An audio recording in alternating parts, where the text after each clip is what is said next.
Hai, selamat sejahtera. Salam daripada MUC Wellness Center. Okey, pada malam ni saya akan berkongsikan sedikit pengetahuan berkenaan kesakitan yang sering kali dialami oleh segelintir wanita, iaitu kesakitan ketika datang haid ya ataupun datang bulan. Tidak kiralah yang remaja, selalunya remaja lah yang kena ataupun yang uh, yang telah berkahwin pun, yang sudah berumah tangga pun, kadang-kadang ada yang terkena kesakitan ketika datang haid. Ini dikenali sebagai senggugut ataupun dysmenorrhea. Ya.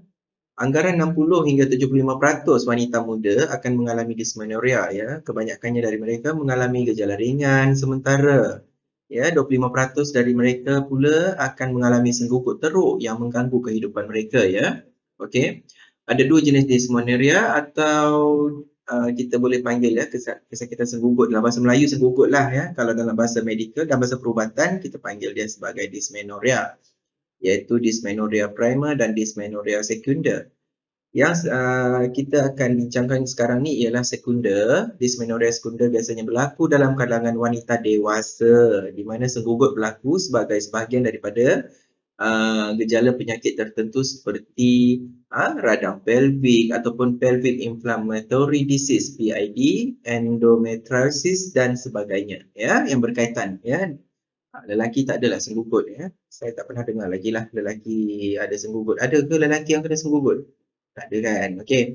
Yang kedua adalah dysmenorrhea primer, adalah keadaan yang biasanya dialami oleh remaja dan biasanya ia tidak berkaitan dengan penyakit tertentu. Ia kesakitan biasalah ya. Kadang-kadang kesian juga ya tengok budak-budak sekolah ya, macam budak sekolah menengah yang dah akhir balik ya, dia dah datang bulan ya. Kadang-kadang datang kat klinik ya, sampai berguling-guling ya, kesakitan tu. Lelaki tak rasa, perempuan je rasa. Kalau lelaki rasa agaknya runtuh katil agaknya, menahan sakit. Okey. Okey, dysmenorrhea primer biasanya dialami oleh remaja selepas 2 hingga tahun selepas balik ya, datang haid pertama kali, dan jika tak ada mendapat rawatan seterusnya, rawatan susulan akan bertambah teruk pada usia 15 hingga ke 25 tahun ya. Biasanya tahap keterukan dysmenorrhea primer akan berkekurangan apabila usia meningkat ya, selepas 25 tu insya-Allah kalau penjagaan makan yang betul, cukup minum air yang banyak ya, setiap hari, dan akan berhenti selepas melahirkan anak lah. Kadang-kadang ada ya, selepas melahirkan anak ataupun giving birth, ada yang hilang senggugut tapi ada juga yang berterusan ya. Okey, dysmenorrhea berlaku disebabkan oleh ketidakseimbangan bahan kimia ataupun dikenali sebagai prostaglandin yang menyebabkan otot rahim dan saluran darah rehat ataupun relax dan mengecut ya. Prostaglandin dihasilkan oleh lapisan dinding dalam rahim yang dinamakan endometrium atas rangsangan hormon progesteron yang dirembes selepas berlakunya proses ovulasi ataupun pengeluaran telur ya, dekat dalam dinding dinding rahim kita boleh tengoklah dekat dalam jurnal ataupun dekat mana-mana graf ya, dekat dinding rahim tu dia akan dia akan menghasilkan prostaglandin.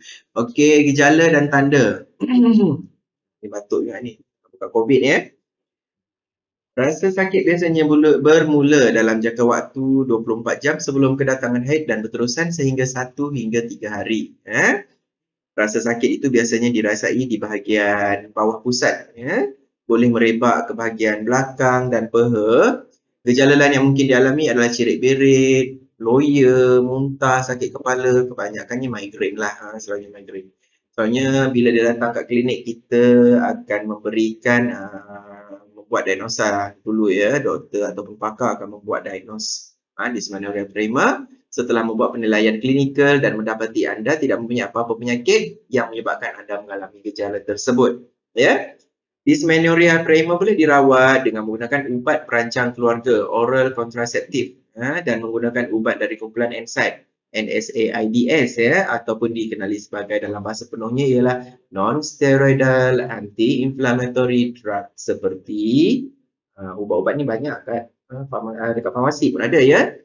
Mefenamic acid atau nama syarikat atau nama brand dia ialah Polstan, ibuprofen 400 mg, diclofenac sodium. Tapi kalau diclofenac sodium ni bagi yang ada alergi alahan ubat-ubat pada ubat-ubatan ya, kalau boleh elakkanlah untuk diclofenac sodium. Kadang-kadang ada yang tak boleh terima sebab dia terlalu kuat sangat dia analgesic, menghilangkan mengurangkan kesakitan tapi tidak menghilangkan kesedaran lah. Itu yang dinamakan sebagai analgesic. Ubat perancang keluarga boleh menghalang proses ovulasi ya, proses penghasilan telur tu dia boleh halang ya dengan memakan ubat perancang ni ya, dan seterusnya menghalang peningkatan hormon progesteron tersebut ya. Lalu mengurangkan ya penghasilan prostaglandin ya.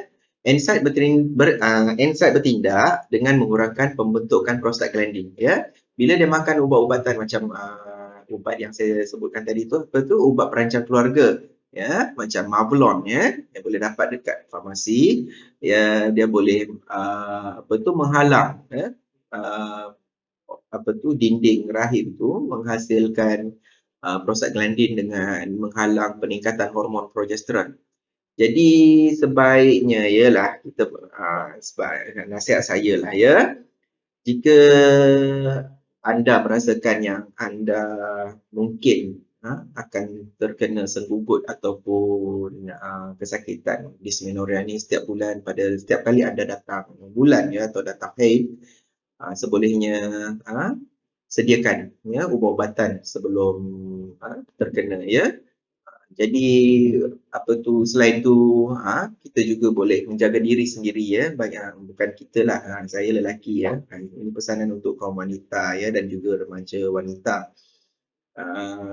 Boleh sebelum terjadinya ataupun sebelum berlakunya datang haid ataupun datang bulan atau period ya, perlu menjaga kestabilan kesihatan diri tu, minum air banyak, makan buah-buahan ya, makan buah-buahan yang banyak lah ya, untuk menstabilkan cecair dalam tubuh ya, dan banyakkan rehat ya.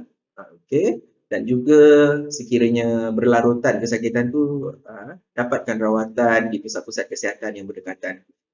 Seperti di MUC Klinik ada menyediakan ya untuk ubat-ubatan bagi yang menghadapi masalah senggugut setiap bulan, dan petugas-petugas perubatan yang akan handle untuk pesakit wanita adalah petugas-petugas perubatan wanita juga. Jadi tak perlu malu ya. Okey, itu saja daripada saya. Okey, jika ada apa-apa permasalahan berkenaan kesihatan dan penyakit, boleh hubungi kami atau datang terus ke MUC Klinik di Labu Negeri Sembilan. Salam hormat dari saya. Terima kasih.